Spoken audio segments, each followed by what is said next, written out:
আসসালামু আলাইকুম। স্বাগতম মহাগ্রন্থ আল কোরআনের ধারাবাহিক তাফসিরে।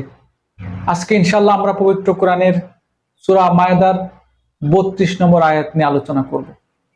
এই আয়াতে মহান আল্লাহ রাব্বুল আলামিন বলেন, من أجل ذلك كتبنا على بني إسرائيل أنه من قتل نفسا بغير نفس أو فساد في الأرض فكأنما قتل الناس جميعا ومن أحياها فكأنما أحيا الناس جميعا ولقد جاءتهم رسلنا بالبينات ثم إن كثيرا منهم بعد ذلك في الأرض لمسرفون।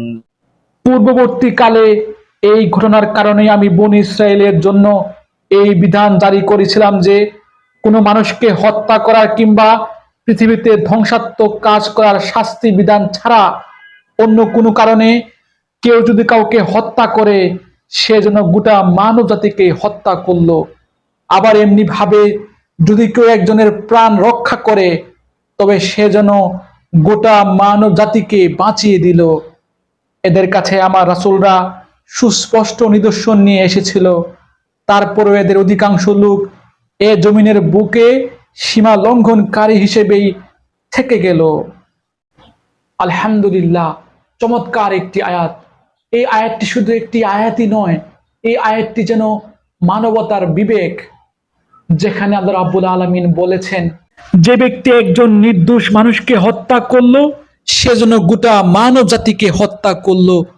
আবার যে একজনকে বাঁচালো সে যেন গোটা মানব জাতিকেই বাঁচালো।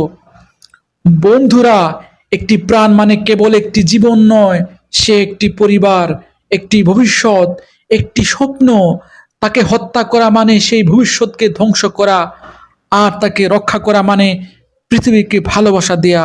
আজ আমরা যুদ্ধ দেখি, হত্যা দেখি, ঘৃণা দেখি, কিন্তু আমরা এই আয়াতটিকে ভুলে গেছি।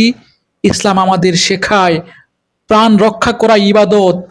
ইসলাম আমাদের শিখায় সন্ত্রাস নয়, দয়ায় আল্লাহর ভিত্তি, হিংসা নয়, সহানুভূতি ইসলাম। একজন মানুষকে সাহায্য করুন, তাকে বাঁচতে দিন, হোক সে মুসলিম বা অমুসলিম, গরিব কিংবা ধনী, পরিচিত কিংবা অচেনা, কারণ সে একজন মানুষ।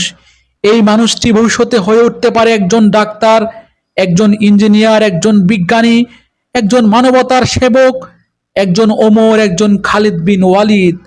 আজ আমাদের দরকার এমন এক হৃদয় যে রক্ষা করে। আজ আমাদের দরকার এমন এক হাত যা হাত বুলিয়ে আমাদের ভুলগুলো শুধরে দেয়। এমন এক সমাজ আমাদের দরকার যেখানে রক্তপাত নয়, ভালোবাসাই সমাজের মূল ভিত্তি।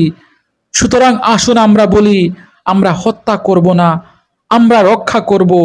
আমরা ঘৃণা ছড়াবো না, আমরা ভালোবাসা ছড়াবো।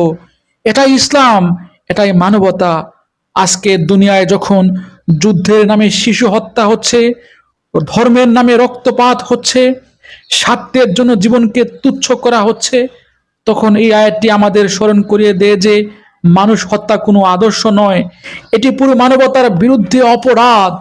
তাছাড়া এই মানবতা শুধুমাত্র মুসলমানদের জন্য নয়, বরং এটি পৃথিবীর সকল মানুষের জন্য। কে খ্রিস্টান, কে ইহুদি, কে হিন্দু, কে নাস্তিক বা কে আস্তিক, তা বড় কথা নয়। সে যদি নির্দোষ হয়, তার প্রাণ রক্ষা করা একজন ইমানদারের মৌলিক দায়িত্ব।